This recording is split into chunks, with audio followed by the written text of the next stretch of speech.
2021년 6월 30일 오늘 우리에게 주시는 하나님의 말씀은 구약성경 출애굽기 32장 25절에서 35절까지의 말씀입니다.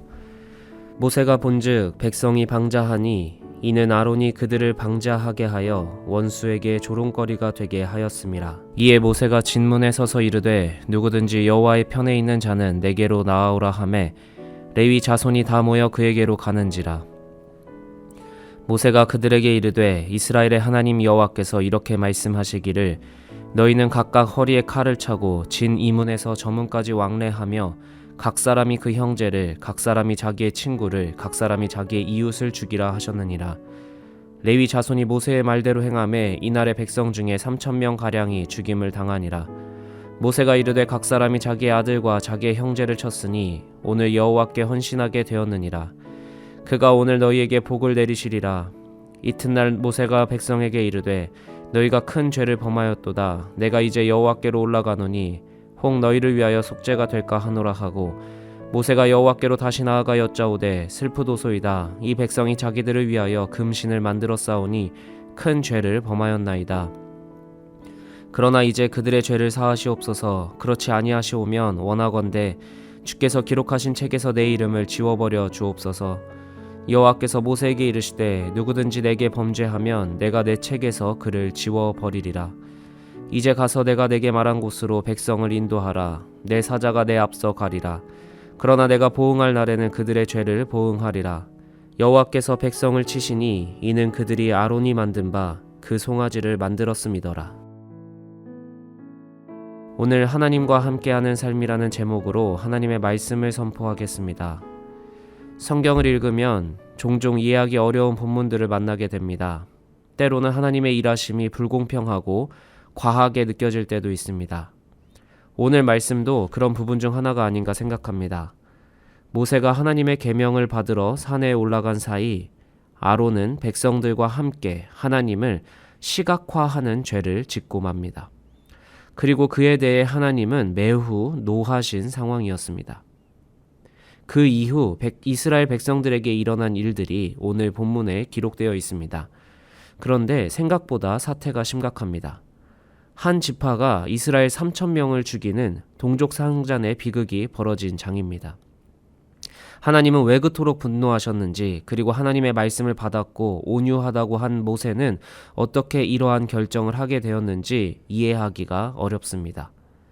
그러나 이해하기 어려운 이 본문을 통해 하나님을 조금 더 알아가는 시간을 갖길 소망합니다. 먼저 레위인의 헌신입니다. 모세는 전 이스라엘을 앞에 두고 마지막 기회를 줍니다. 여호와의 편에 있는 자는 나아오라. 그들은 금송아지를 만들어 우리를 애굽 땅에서 인도하여 낸 우리 신이라고 이야기했습니다. 마치 우상 숭배가 아니라 그저 하나님을 자기들 나름대로 형상화했을 뿐이라고 변명할 여지를 남겨둔 것 같습니다.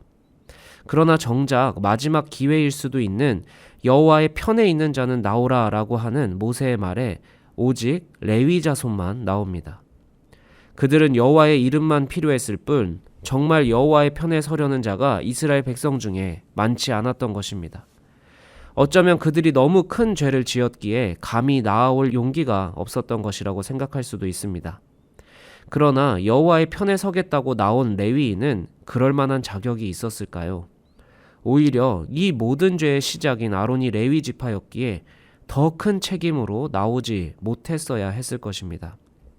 그러나 우리가 죄에서 사는 방법은 어쩌면 뻔뻔해 보일 정도로 하나님을 찾고 하나님 앞에 나아오는 것입니다. 내가 이렇게 큰 죄를 지었는데 어떻게 하나님의 자녀라 할 수 있을까? 나같이 반복적으로 하나님을 실망시키는데 어떻게 교회에 나가고 예배를 드릴 수 있을까? 나는 가짜 크리스천이야 라는 자책감보다 더 큰 것이 바로 예수님의 보혈의 공로입니다. 우리는 예수님이 모든 죄를 사하셨다고 하면서도 나의 죄와 나의 책임을 예수님의 용서보다 더 크게 생각합니다. 여호와의 편에 서라, 여호와께 돌이켜라 라는 마지막 기회까지 스스로 저버리는 우를 범할 수 있는 것입니다.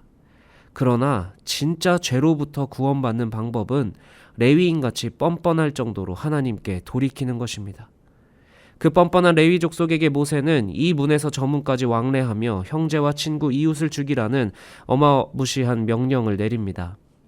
그러나 이 문에서 저 문까지 왕래한다라는 말은 일일이 집집마다 찾아가서 여호와의 편에 설 것인지 아닐 것인지 탐문하고 물으라는 뜻입니다. 그런데 그 상황에서마저 3,000명이나 되는 사람은 끝까지 돌이키지 않고 죽임을 당한 것입니다. 29절 레위 지파는 이 이후로 여호와께 헌신하게 되었다라고 성경은 증언합니다. 헌신이라는 말을 잘 기억해야 합니다. 헌신은 내가 자격이 있어서 하나님께 뭘 해드리는 것이 아니라 하나님께 드려진 존재가 되었다라는 겁니다.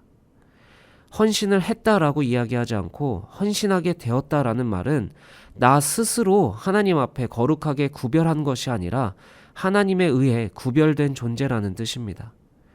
사람의 관점에서는 혼자 뻔뻔한 것처럼 보이는 그 레위 지파를 하나님께서 구별하시고 헌신하게 하시는 것입니다. 체면이나 사람들의 평가보다 더 중요한 것은 하나님께 돌이켜서 하나님의 편에 서는 것입니다. 그러나 우리가 또 기억해야 할 것은 모세로는 불충분하다라는 것입니다. 모세는 이스라엘의 죄가 3,000명을 죽은 것으로는 큰 죄를 무마할 수 없다라는 것을 알았습니다. 그래서 30절 모세는 이스라엘의 속죄를 위하여 다시 하나님 앞에 나아가기로 결정합니다. 그리고 32절 하나님께 엄청난 조건을 내겁니다. 생명책에서 내 이름을 지워서라도 이스라엘의 죄를 용서해달라고 간청합니다. 이 간절한 기도를 하나님은 받으셨을까요? 마지막 절 35절에 우리는 하나님이 모세의 이 간절한 기도를 받지 않으셨다라는 것을 알게 됩니다. 왜냐하면 하나님은 이스라엘 백성의 그 죄 때문에 다시 이스라엘 백성을 치셨기 때문입니다. 모세는 예수 그리스도의 그림자, 예표의 역할을 한 믿음의 인물인 것은 분명합니다. 그러나 잊지 말아야 할 것은 모세 역시 연약한 죄인이고 우리와 같은 사람이라는 것입니다. 그는 이스라엘을 대신해서 죽을 수 없고 대신해서 용서할 수 없는 존재입니다. 하나님은 모세의 대속적 요구를 거절하십니다. 모세도 어떤 대제사장도 대속의 힘은 없습니다. 그들 모두 유한하고 죽을 수밖에 없는 자들이기 때문에 그들에게는 우리를 대신할 힘이 없습니다. 우리가 살 수 있는 유일한 근거, 죄로부터 용서받을 수 있는 유일한 근거는 영원한 생명이신 예수 그리스도와 접촉되고 그분과 연결될 때만 살 수 있습니다. 우리는 매일의 삶에서 돌이켜야 하는 사람들입니다. 그리스도와 하나 되는 삶으로 돌이키길 애써야 하는 사람들입니다. 성도 여러분의 삶이 회복될 수 있는 유일한 근거, 성도 여러분이 살 수 있는 유일한 방법은 우리의 죄를 회개하고 여호와께 돌이키는 것에서 시작합니다. 인류 역사의 그 누구도 실행하지 못한 대속은 오직 예수 그리스도 안에서만 완성되었습니다. 성경은 끊임없이 인간에게 요구합니다. 여호와께 돌아오라. 우리가 집중해야 할 것은 풍요와 번영의 상징인 황금 송아지가 아니라 여호와께 행한 죄가 없는지 예수님의 대속의 은혜에 거하고 있는가, 그것이 바로 우리가 집중해야 할 자리입니다. 잘 사는 인생은 물질적 풍요를 누리는 것이 아니라 예수님과 함께하고 있는가입니다. 여러분이 그리스도의 대속의 은혜를 누림으로 진짜 잘 사는 인생이 되시길 축복합니다. 오늘 기도의 시간, 뻔뻔해도 좋을 만큼 하나님께 우리의 반복적인 죄, 우리가 생각할 때 너무나 큰 죄를 회개하고 하나님께 돌이키시길 축복합니다. 그리고 모세조차 이룰 수 없었던 대속을 이루신 그리스도의 은혜를 다시 회복하는 기도의 시간이 되길 주님의 이름으로 축복합니다. 함께 기도하겠습니다. 주님을 믿는다 하여도 주님이 내 죄를 용서하신 것을 믿어도 내 죄의 크기를 더 믿을 때가 있었습니다. 사람의 상식과 용서의 기준을 예수님의 죽으심보다 더 크게 생각할 때가 있었습니다. 주님, 돌이키라는 주의 음성에 우리의 죄를 회개하고 돌이키게 하옵소서. 반복적인 죄, 용서받을 수 없는 죄 주께 고백하며 나아갑니다. 죄를 용서받는 것이 뻔뻔하여 주님의 자비가 때론 세상의 조롱이 되기도 하지만 먼저 용서받고 그들을 위하여 기도할 수 있는 교회 되게 하옵소서. 그 누구도 감당할 수 없는 대속의 은혜를 주신 주님을 기억합니다. 진심으로 회개하고 돌이킨 사람만이 주님의 대속의 은혜가 얼마나 큰지를 깨달을 수 있습니다. 죽을 수밖에 없는 자를 살리신다고 하신 주님의 그 죽음이 내 삶의 가장 큰 감사로 고백되게 하시며 풍요와 번영보다 주님과 함께하는 삶을 더 추구하는 오늘의 하루 되게 하옵소서. 우리를 위하여 죽으시고 영원한 대속을 이루신 예수 그리스도의 이름으로 기도합니다. 아멘.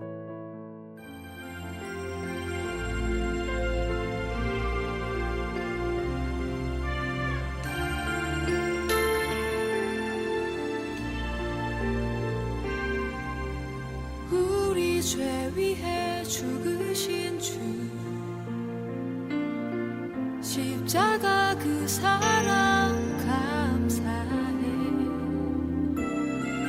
날마다 주의 형상대로 변화되리라.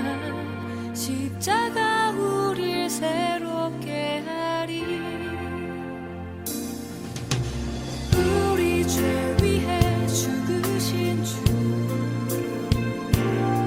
십자가 그 사랑 감사해. 날마다 주의 형상대로 변화되리라. 십자가 우릴 새롭게 하리. 놀라운 사랑 찬양하리라. 우리를 위해 생명 주셨네. 놀라운 사랑 찬양하리라. 십자가의 그 능력.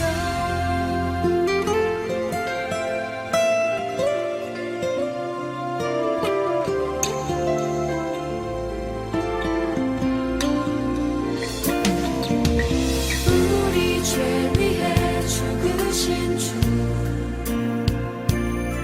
십자가 그 사랑 감사해. 날마다 주의 형상대로 변화되리라. 십자가